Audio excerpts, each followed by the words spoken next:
शिवपुर नाम के गांव में दो दोस्त रहते थे, पवन और ऋषभ।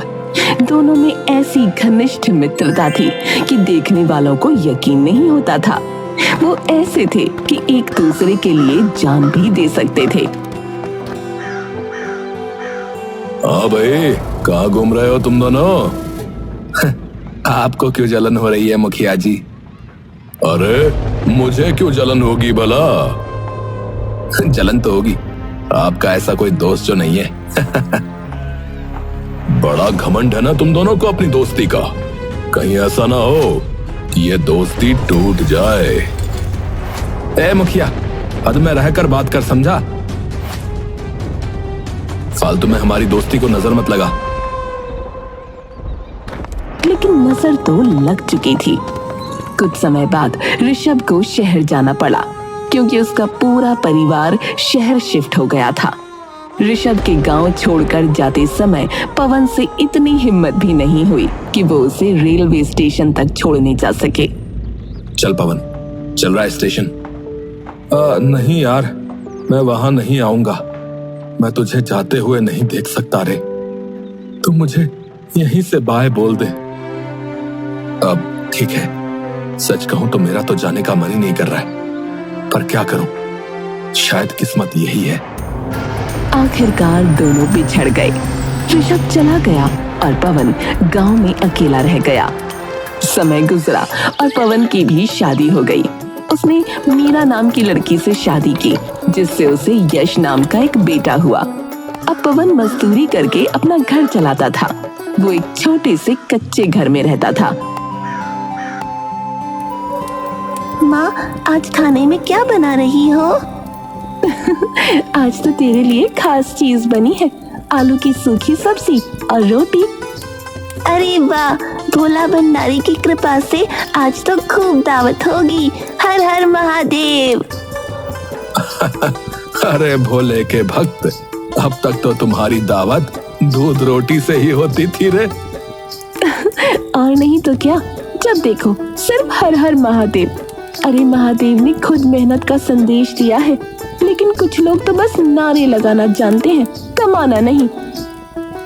अरे भाग्यवान, तुम ही तो मेरी अर्धांगिनी हो। तो मैं मेहनत ना करूंगा तो कौन करेगा? देखो, आज दिन भर मजदूरी करके थोड़ा ज्यादा कमाऊंगा, फिर शिवरात्रि पर बढ़िया सा प्रसाद चढ़ाएंगे।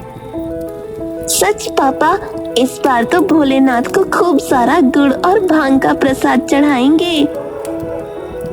अरे भोलेनाथ के भगत, इस बार तो पूरे गांव को देखकर जलन हो जाएगी कि गरीब का बेटा भी शिव भक्त है। हाँ।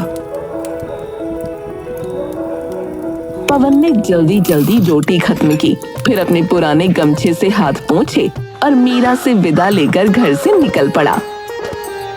रास्ते में धूल भरी पगडंडी पर चलते हुए वो सोच रहा था कि कैसे इस बार शिवरात्रि पर कुछ अच्छा कर सके।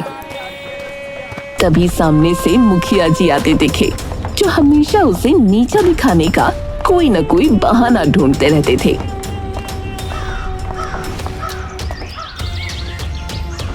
अरे पवन, कहाँ चला ऐसे जल्दी जल्दी?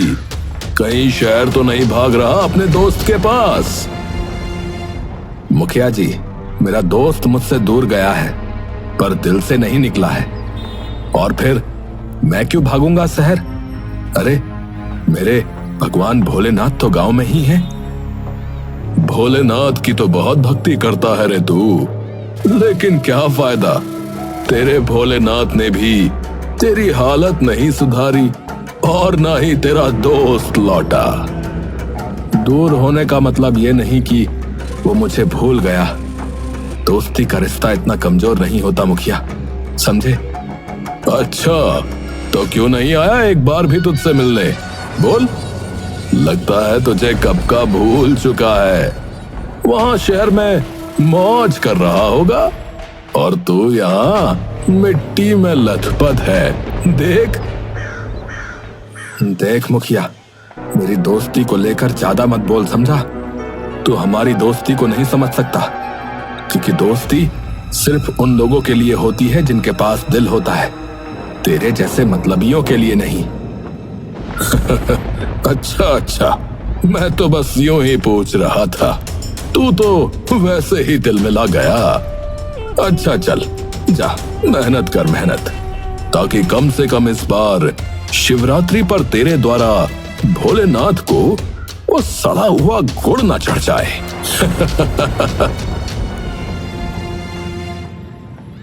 मुखिया की बातें सुनकर पवन का खून खौल उठा, लेकिन उसने खुद को संभाला और बिना जवाब दिए आगे बढ़ गया। पीछे मुखिया अब भी हंस रहा था।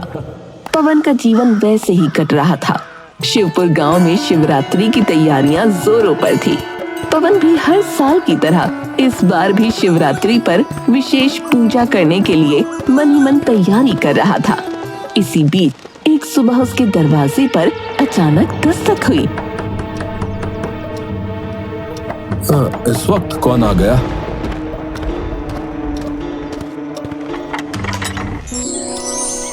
दरवाजा खोलते ही उसकी आंखें फटी की फटी रह गईं। सामने ऋषभ खड़ा था। कुछ पल के लिए पवन को विश्वास ही नहीं हुआ। वो दरवाजा वापस बंद करने लगा। अबे क्या कर रहा है पवन? मुझे अंदर आने को नहीं कहेगा? पवन जैसे किसी सपने से जागा और ऋषभ को गले से लगा लिया। उसकी आंखें खुशी से छलछला उठी। अरे तू सचमुच आ गया? अरे मुझे लगा मैं सपना देख रहा हूँ। सपना नहीं, हकीकत है भाई। बहुत दिन हो गए थे तुझसे मिले हुए। पवन ने उसे अंदर बुलाया और चारपाई पर बैठाया। फिर अपनी पत्नी मीरा और बेटे यश से उसका परिचय करवाया। बहुत सुना है आपके बारे में, आज देख भी लिया।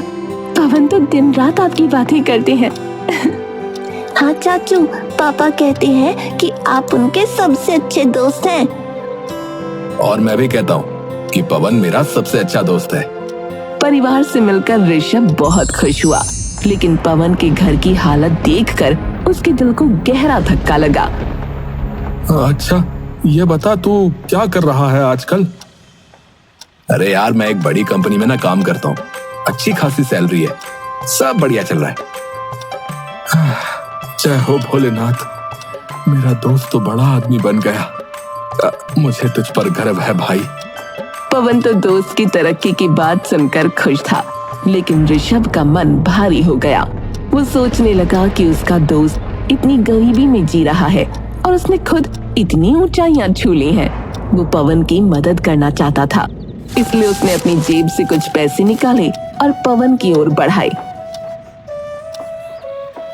देख पवन, दोस्ती में कोई छोटा बड़ा नहीं होता। अब ये पैसे रख ले रे, तेरे काम आएंगे यार। अरे क्या कर रहा है तू? है? मैं कोई भीख नहीं मांग रहा। अरे भाई, ये भीख नहीं है, दोस्त की तरफ से एक मदद है यार। सुन ऋषभ, मैं गरीब जरूर हूँ, लेकिन खुददार भी हूँ। हाँ, मैं अपनी मेहनत से घर चला सकता हूँ, चाहे जितनी मुश्किलें आए। दोस्ती का मतलब पैसे लेना देना नहीं होता, समझा? ऋषभ ने हार मान ली। उसने बताया कि वो सिर्फ एक दिन के लिए आया था और अगली सुबह उसे वापस जाना था। ये सुनकर पवन फिर से भावुक हो गया और उसे गले से लगा लिया। दोनों ने पुरानी यादें ताजा की और फिर सुबह होते ही पवन ने ऋषभ को विदाई दी। वो उदास बैठा था, तभी यश दौड़ता हुआ उसके पास आया। पापा, कल शिवरात्रि है। आपने तो कहा था कि मैं इस बार शिव बारात में छोटा महादेव बनूंगा। अरे भोले के भक्त, तुझे तो सबसे शानदार महादेव बनना है। तो अब से तेरा अभ्यास शुरू। आ, तुझे महादेव की तरह बैठना और उनका आशीर्वाद देने का सही तरीका सिखाऊं। मीरा उसे शिवजी के रूप में बैठने और त्रिशूल पकड़ने की मुद्रा सिखाने लगी। पवन भी इस खुशी में शामिल हो गया। अगले दिन पूरा गांव शिवरात्रि की पूजा में मग्न था। पवन, मीरा और यश ने भी मंदिर जाकर जलाभिषेक किया। फिर शिव बारात निकलने का समय आ गया। यश महादेव के रूप में सजा धजा तैयार था और गांव के लोग उसे देखकर खुश हो रहे थे। वो नंदी पर सवार होकर बारात में शामिल हुआ। सड़कों पर ढोल नगाड़े बज रहे थे। चारों ओर हर हर महादेव के जयकारे गूंज रहे थे।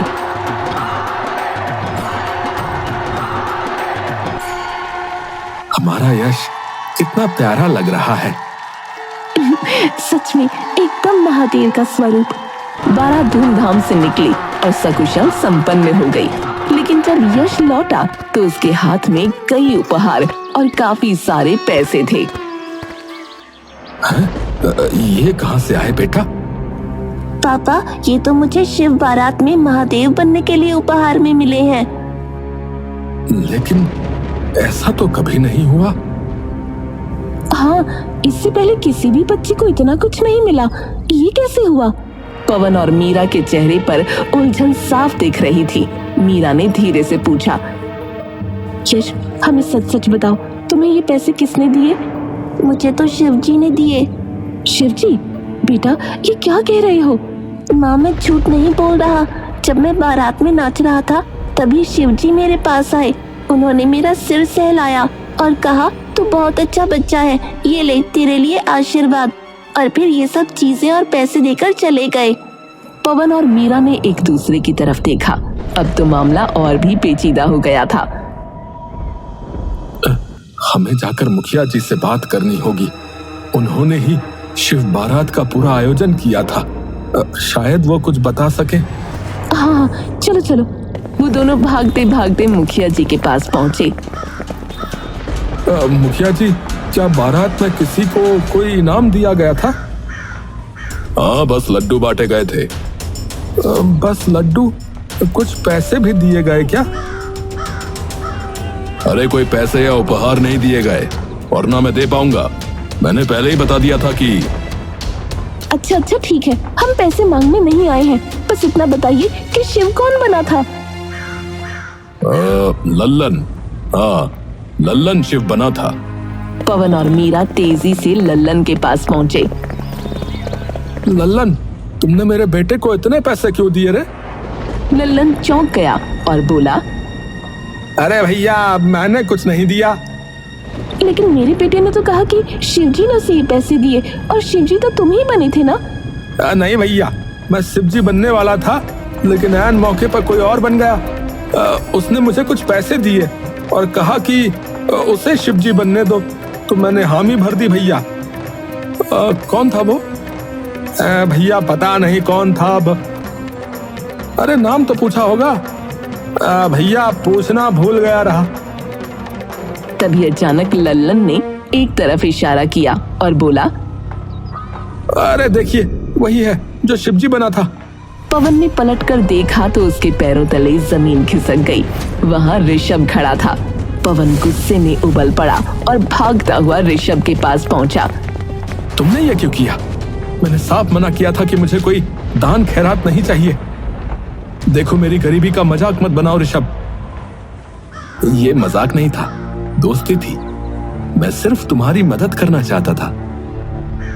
मदद? अरे इस तरह? अगर तुम मेरे सच्चे दोस्त होते तो मेरी गरीबी का मजाक न बनाते।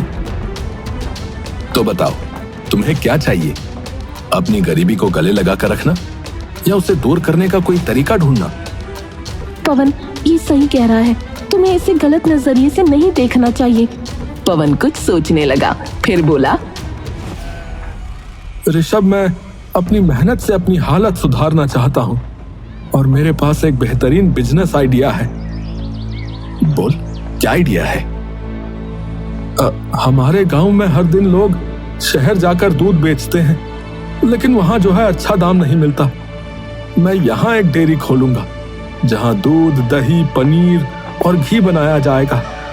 गांव वालों को शहर नहीं जाना पड़ेगा और हम सीधा ग्राहकों तक ताजा सामान पहुंचाएंगे।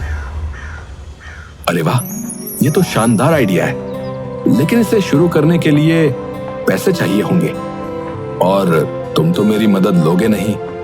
पवन ने सिर झुका लिया।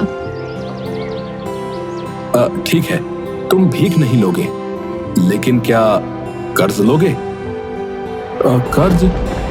हाँ, मैं तुम्हें पैसे उधार देता हूँ। जब तुम्हारा बिजनेस चलने लगे तब लौटा देना। ठीक है, मैं कर्ज लूंगा, लेकिन सिर्फ इसी शर्त पर कि मैं इसे पूरा चुकाऊंगा। हाँ, मैं पूरा लेकर रहूंगा मेरे दोस्त। पवन ने ऋषभ से पैसे लिए और डेयरी खोलने की तैयारियों में जुट गया।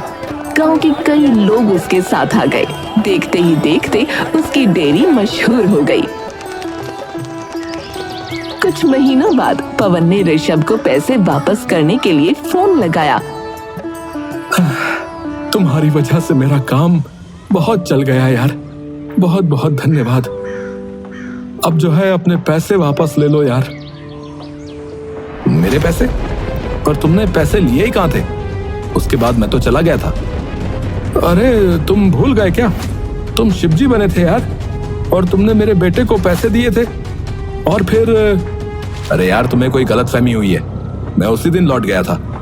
अच्छा मैं बाद में बात करता हूँ, अभी बिजी हूँ। जी कहकर ऋषभ ने फोन रख दिया और पवन चौंक गया कि आखिर वो शिवजी बना इंसान था कौन। तभी एक आकाशवाणी हुई।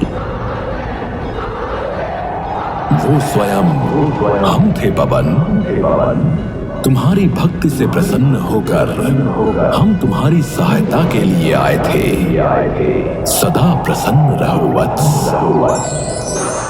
ये सुनकर पवन जमीन पर गिर पड़ा और रोने लगा। तभी उसकी पत्नी मीरा वहां भागती हुई आई और पूछने लगी कि क्या हुआ। पवन बस रोते रोते एक ही बात बोल रहा था।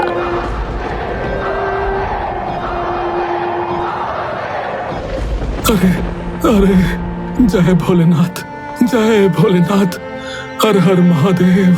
स्वयं भोलेनाथ ने मेरी सहायता की है। अरे अरे स्वयं भोलेनाथ ने मेरी सहायता की है।